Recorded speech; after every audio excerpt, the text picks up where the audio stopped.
Okay, right, let's go into the second part of the Soda Jungle, which is a evil, haunted, forest, swamp, water place. And first off, we've got a ghost house. The Which Way Labyrinth. Which, unfortunately, and I mean really, really unfortunately, we will be travelling through this 3 times. Because I fail at life.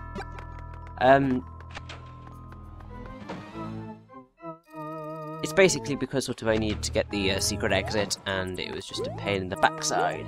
Anyway, enemies that you will be facing in here. You've got the scaredy rats, which are these things here. Which, irritating in how many there are of them. But with Glowy Yoshi, you should be fine. I do believe this is the, potentially the first instance of Glowy Yoshi appearing, but I'm not 100% sure on that front. Either way, Glowy Baby Yoshi is fun and adorable.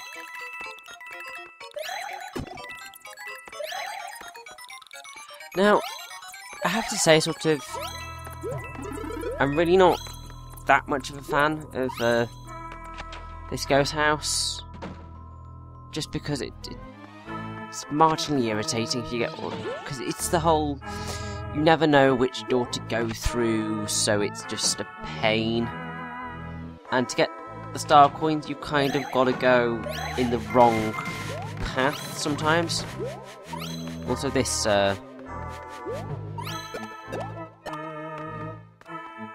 wonderful, wonderful star coin is quite the pain.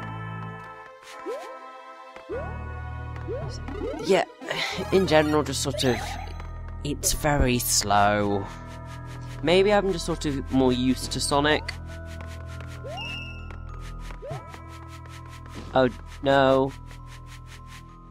No, I can't be trapped.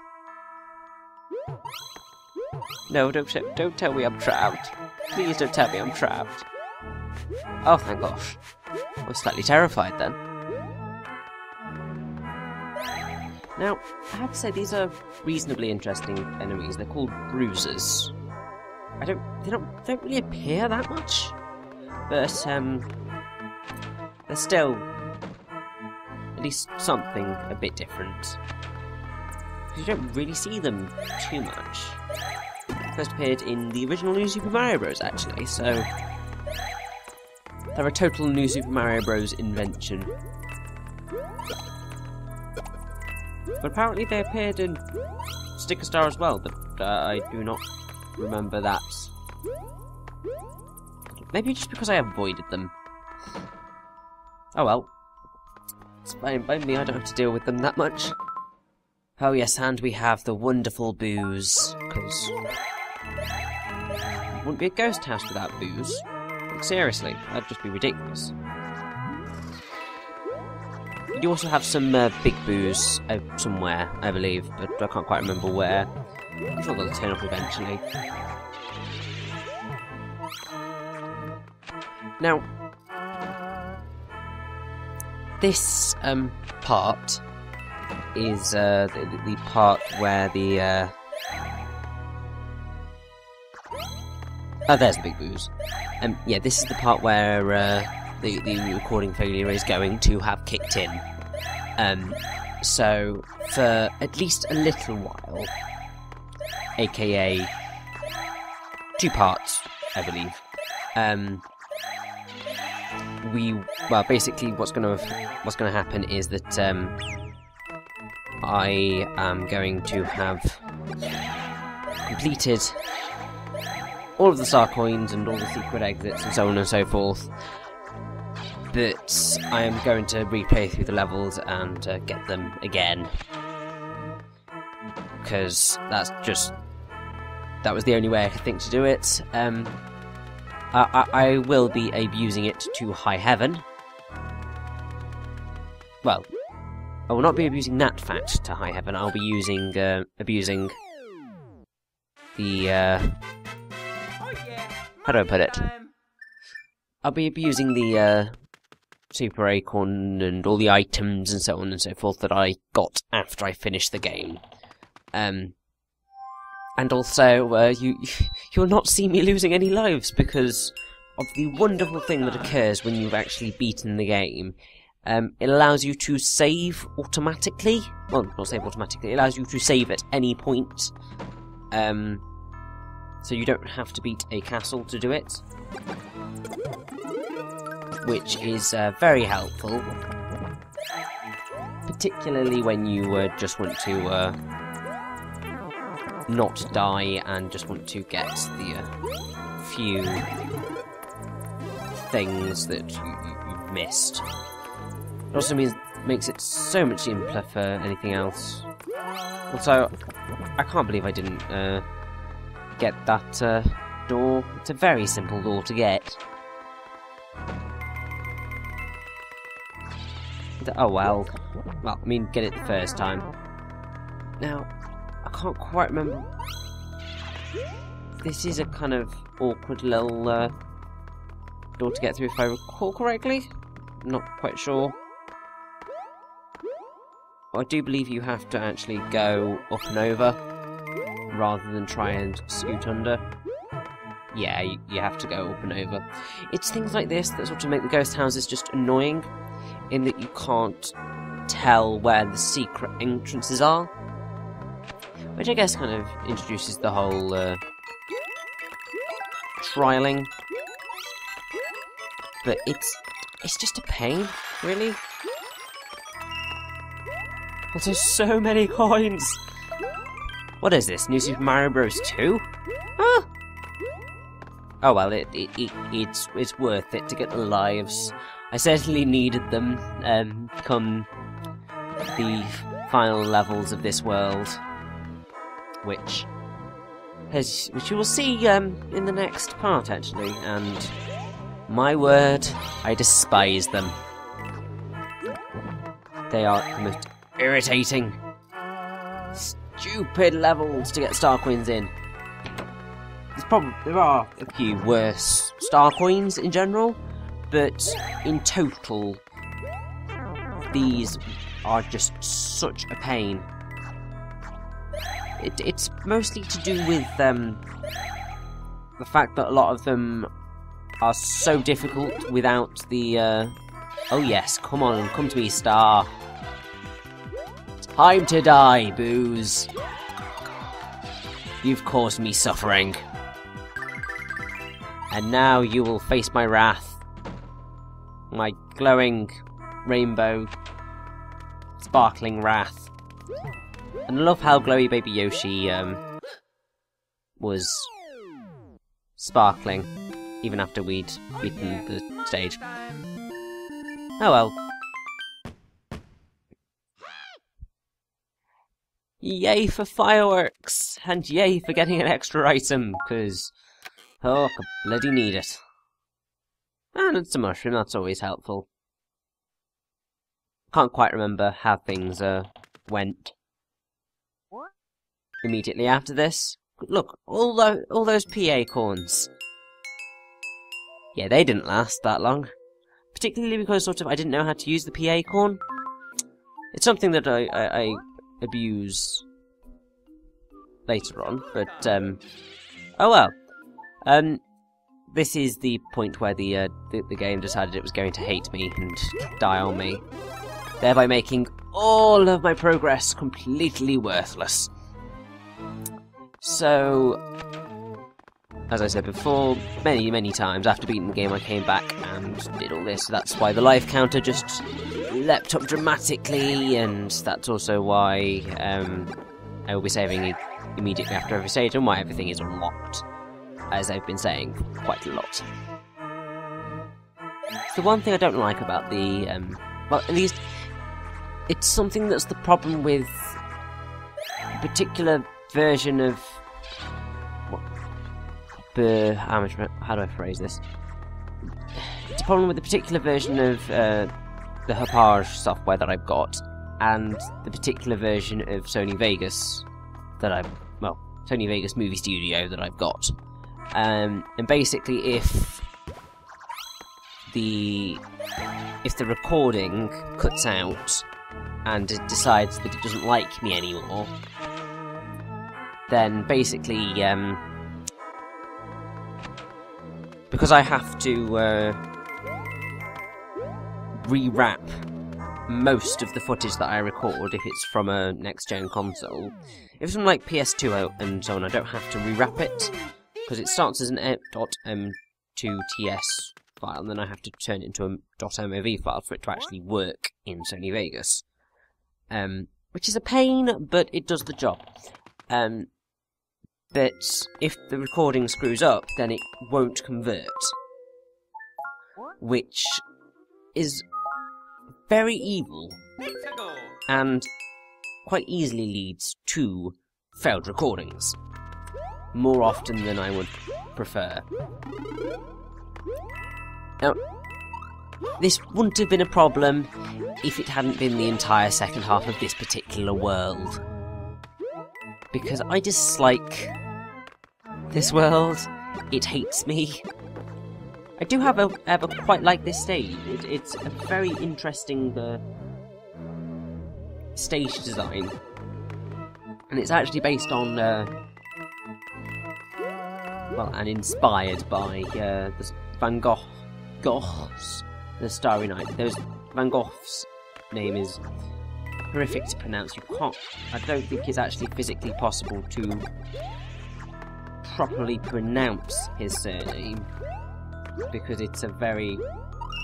it's not a word that is nominally used in the English vocabulary. But enemies here, you've just got your box standard boos and circling boo buddies and piranha plants, so there's not really much different. Oh, Bowser! Aren't you just a wonderful fella?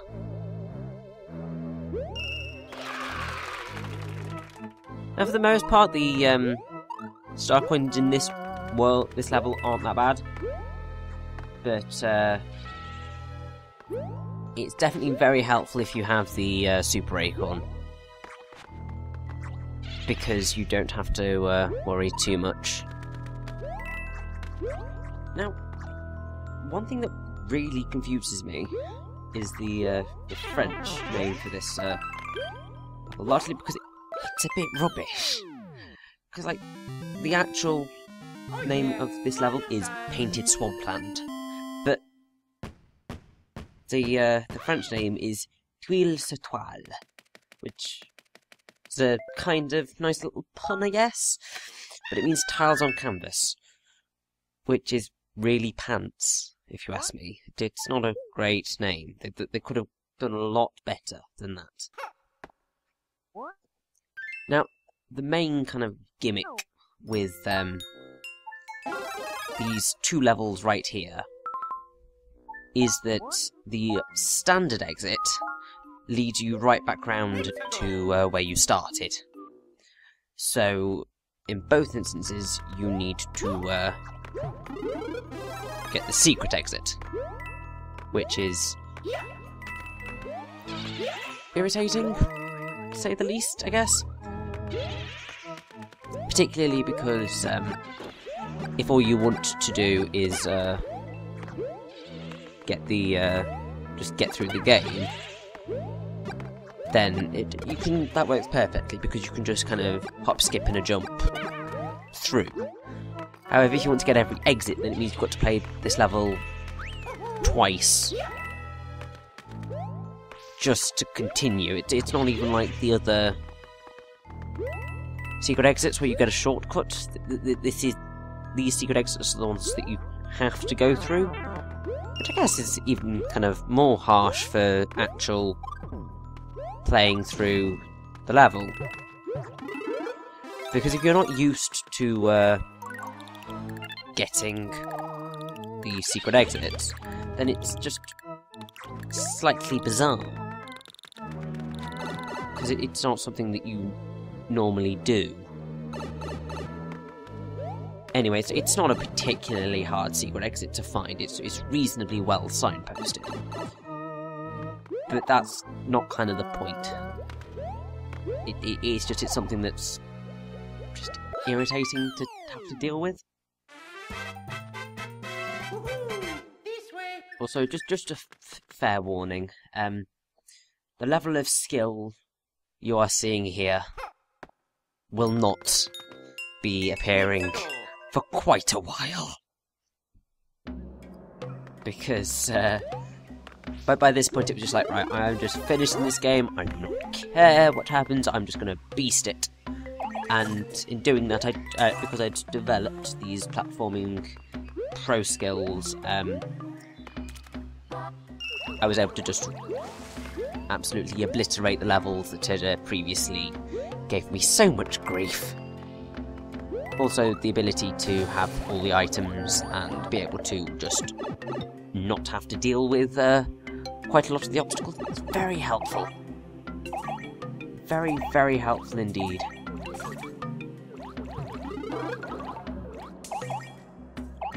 Now, I do quite like this level. Because you've got, well, just because sort of it's slightly interesting in how it's constructed and all the, Maui? Is that how you pronounce it? Mao heads. It's an interesting little kind of idea and mechanic. It's quite cool. Main enemies that you'll face here are fish bones, circling boo buddies, bulbas, which I believe are these things with the bulbs on their head, which makes sense, and the jelly beams, which are the jellyfish with the beams. They're not being very creative with their names anymore. Now, the level can get a wee bit hectic towards the end here, just because you've got all the heads falling on you and stuff, but it's still awesome. Also, this is a really simple to get secret exit. And star coin, if I recall correctly, because you have to get the star coin to get to the secret exit. Which is not unheard of, but also it kind of hammers home why on earth would I want to go back through the level just to get the other exit. It's something that you have to do if you want to 100% the game. But it's just like, why? Why do I want to do this? It has absolutely no meaning for me to put myself through that. And yeah, that's something that's going to be happening a reasonable amount from now on. Well, not now on. Actually, no, but I think it'll depend where I've cut stuff out. That obviously wasn't cut out because I got incredibly lazy. But when you just want to get the game done with, you just kind of just like, effort. Even in editing. Which makes it sound like I absolutely hate this game. I don't. I really like this game. It's really fun. And I'm so glad that I got it for my Wii U. Because that actually means that I'm actually going to play more 2D Mario platformers than I had particularly planned to do in the past. I was just like, I don't like 2D Mario.